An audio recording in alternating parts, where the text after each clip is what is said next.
I'm Heather Spain, and I am a birth doula and placenta encapsulator, student midwife, kind of a little bit of everything.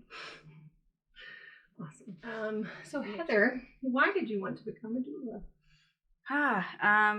That would be because of the birth of my kids. The first one, I was young and dumb and literally didn't know anything. And so I just kind of went into it blind. I had kind of every intervention known to man. And then I had twins, and I did that, not traditionally either. So I had one C-section and one vaginally. Again, just really weird. And then, so it was the kind of the fight for the VBAC of my last. I had one C-section, did not want to have another. So I kind of did my research, and it was kind of the fight for that kind of led me to natural birth and doulas and midwifery, and ultimately Hillary. Really, it led me to you. And that really just sparked my interest, and I knew that this is where I needed to be. My favorite part about being a doula, honestly, I really think that it is just watching families when their baby gets here and they're everything that they wanted is, they're just holding this perfect little baby and everybody's smiling and laughing and crying, and it's just it's a moment of pure happiness that I don't think you see elsewhere. Mm-hmm. My favorite type of clients to serve would be people with open minds, honestly. People who are a little quirky, can handle jokes and just kind of have a sense of humor, who I don't know, honestly. It's a hard question. That's a hard question. I don't think I have like a specific type other than just, like if you can handle being quirky and silly and just enjoy your life, like that's my type of people. Mm-hmm. I definitely think the birth experiences that I had played a huge factor in the doula that I am. I'm not your super crunchy doula. I don't think that there's one right way to do everything. I've done it all. I've literally experienced it all. So that's kind of how I do my doula work. I don't go in with an agenda. I don't have an expectation. I just kind of go with the flow and expect them to make the decisions that are best for them. Awesome. Do you know how many births you've been to now? Oh my goodness. I do not know a number off the top of my head. The last time I looked, I was like 140s. I haven't looked in several weeks, so we're somewhere around that ballpark. Hopefully by the end of the year, I'm reaching closer to like 170-ish, I'm hoping. Mm-hmm. Just personal goals, I guess. Midwifery goals too. But you're gonna pass me. Yeah. Yeah. Yeah. I mean, but yeah. So you keep saying midwifery. Tell me about so why become a midwife if you're already a doula? It's a completely different role. Right now, I don't have the ability to necessarily make the medical decisions. I don't have that kind of control. I don't have that. I'm literally at the mercy of their midwife or their physician, or whoever they choose. And so I know, especially in this area, we really need more natural birth options, and that's where I come in. I hope to be able to provide that for them and be that source of that other option, that alternative option that doesn't necessarily fit the hospital's mold. When did you start? I got my doula certification in March of 2017. I had my youngest in July of 2016, and after she was born, I was like, I have to do this. I just felt it. I felt called to do it, and so I found a workshop 6 hours from here, attended that on the weekend, and 2 months later, I attended my first birth. So since 2017, yeah. You've been busy. I've been very busy. Yeah, 2018, I applied for midwifery school, and then it was just kind of, it's been birth after birth since then. So Labor and delivery part. I think it's amazing to see people find their inner strength to be able to pull themselves from the depths of those contractions. They're not easy. It's a hard mental game, more than I would say, even more so than physical. And so to be able to watch people find that inner strength for themselves is huge. My neighbor's mowing. Yeah. I think the most empowering thing for me when I was giving birth was to know that I was in control of how I handled it, not necessarily of what happened or what was to come, but I was in control of my body and how I handled everything that came with it. Mm-hmm.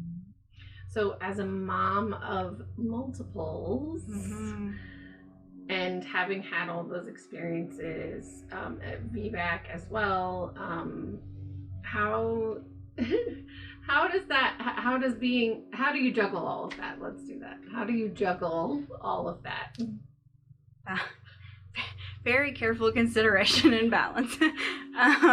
Seriously, to stand firm to my boundaries, to know where my limits are, what I can and cannot offer, just really knowing myself and what I offer, and only putting that forward and not going with it with this idea that I can be all things to all people. I've been there, I've tried that, and I have failed epically. And so I really work on just being the best that I can in that scenario, and forgive myself when I'm not. Mm-hmm. Yeah, a lot of grace. I mean, you have more kids than hands. Oh yeah, I'm definitely outnumbered for sure. For sure. And is your partner really supportive of birth work for you? Oh yeah, absolutely. He is, I joke that he's my current house husband. He's at home taking care of the kids and cleaning the house, and just managing. He's the other portion of my balance. He's where I find a lot of my balance. And so yeah, he's the one that shows up at 9 a.m. with 2 coffees in hand for me and whoever needs one, and says, "Here you go, have a great day. She's gonna do fine." He is my sounding board, and so I could not do it without him, for sure. Oh, you have to tell the story of the sandwich in your car. Yeah, he's great. I had been at a birth for it was close to 24 hours. Was getting ready to head to another birth, and I was like, I'm so hungry, I don't know what I'm gonna do. I've got to go from one birth to the next. I don't have time to grab food. And then I open my car door, and he's got lunch for me and a note that says I love you, and I couldn't do it without him, for sure. Yeah, he's my balance. I guess I should have said Seth was my balance, but my other half, I guess. Yeah, for sure. Honestly, I think the hardest part of being a doula for me is when I know that things could have been differently and they don't go that way. Mm-hmm. When I know that given a different circumstance or a different provider or a different situation, there could have been a different outcome, and kind of letting go of the control that I feel I need in those moments, which I guess is, really, to kind of let go of the expectations that I have for birth or what it should look like, or to not put my own spin or my own agenda on things. If a woman doesn't want a C-section and ends up with a C-section, I tend to feel really crappy, even if they don't, and so I think letting go of that need to feel all the emotions that come with it, honestly. I am not shy by any means. I come off extremely shy. I'm very quiet at first. I'm super quirky. I'm super weird. I'm super outgoing. I just take a minute to I feel like I'm a turtle. Like, if you work with a turtle long enough, they'll eventually come out of their shell. Yeah, and then they're fine. But it takes time. And so I feel like if you can give me the time to warm up, I'm usually like the crazy one in the bunch. Yeah. I'm just silly and I'm funny and not at all what I guess come off as in the beginning about them. I try to just be vulnerable. I try to give them the space to also be vulnerable and to tell me what they want and don't want, and to be open and receptive to all of those needs, regardless of, you know, anything really. To just allow myself to, I guess, open up, and hopefully they do the same. If you could change one thing about birth in our area, what would you change? Well, obviously the options, the natural birth options are scarce, and I'm working to fix that, but all in time. So outside of just providing that alternative birth option, really just education and teaching them really what birth is. It's not what you see on the movies. It's not even what your provider, your OB is telling you. It's its own beast. And I think to educate people on that in a real sense, and not this, it's not all peaches and cream. You know, it's not, you're not just gonna walk in there and it just go. I think that I would just educate people on what birth really looks like.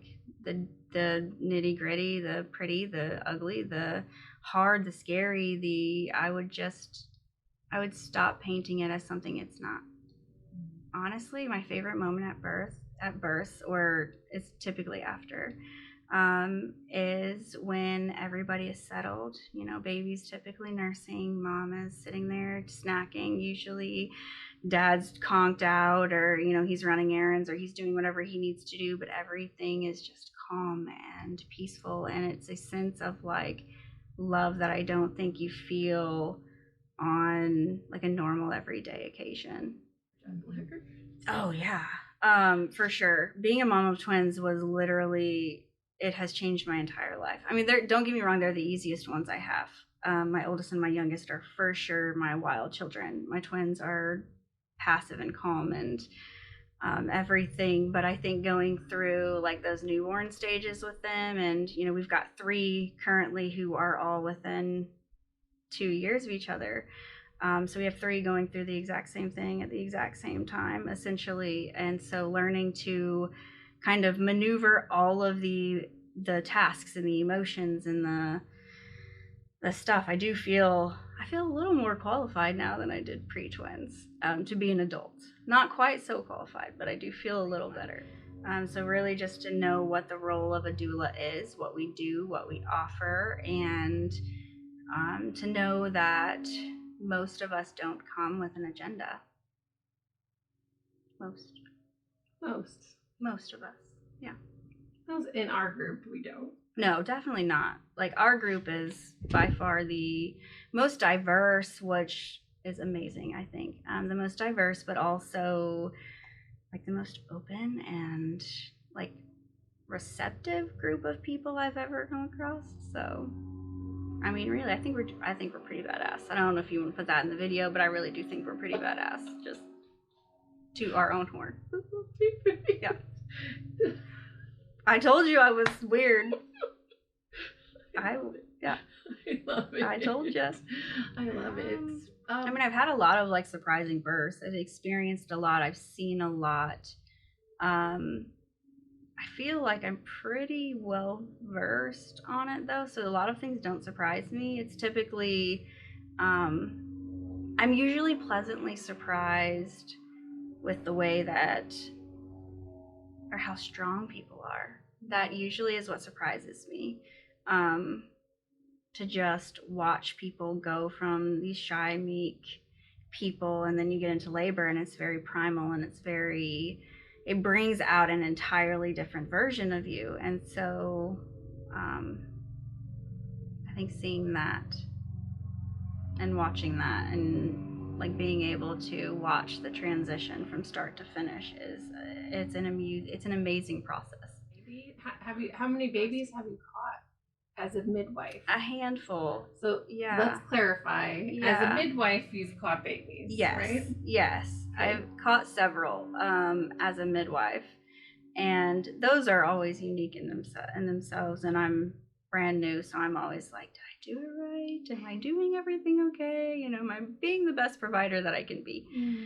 So I am always pleasantly surprised by, like, maybe it's the imposter syndrome. I'm always pleasantly surprised when a birth goes as planned, and then they're like, "Thank you so much." I'm like, I didn't do that. You did that. So I'm always pleasantly surprised when people thank me for things that they did themselves. But and where are you in your journey to finishing up midwifery training?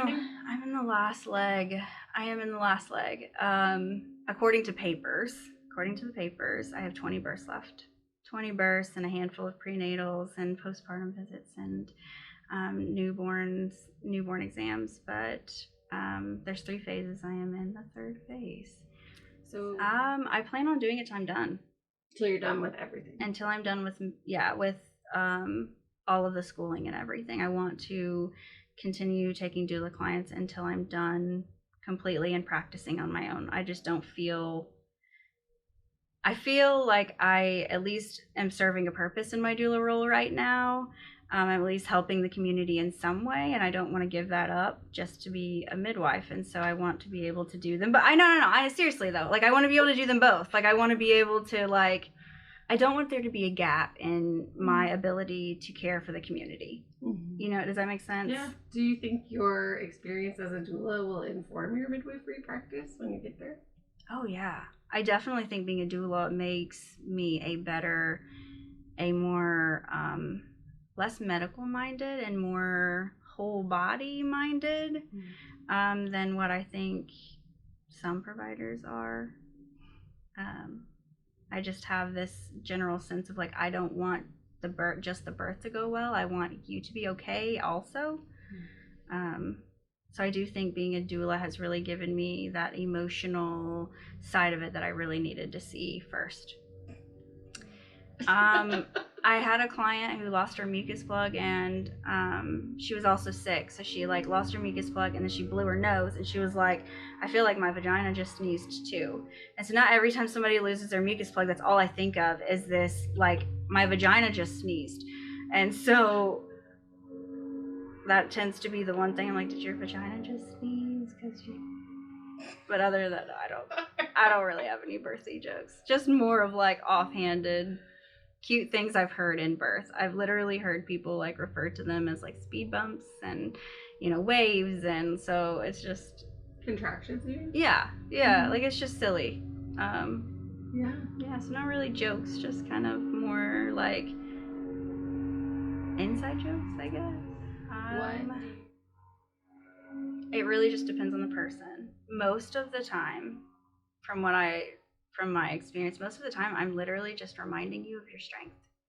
I'm reminding you that you're strong enough. I'm reminding you that you are capable. I'm reminding you that you know and you can listen to your body. I might throw in some tricks in there. My rebozo is my best friend. Even at home, my rebozo is my best friend, seriously. So I can pull out all the tricks and I can do all of the things, but for the most part, my role is really just to remind you of your strength. I think it's to know that I'm doing some good in the world with my kids, with my husband, with the community, with birth work, to know that I, to some degree, play a part in the bigger scheme of things. It keeps me going, it keeps me grounded. I really just call on a lot of I try to remind myself of all the things that people have said to me throughout the years, to just remember that the OB at the last birth was I'm so thankful you're here, in a hospital full of 12 people. And so I guess just those moments and really reminding myself of my strength and that I am capable of all the things, just like all the birthing people are, trying to do as you say, and I'm trying to get rid of the do as I say, not as I do, and lead by example. that painful? No. A little awkward, but no.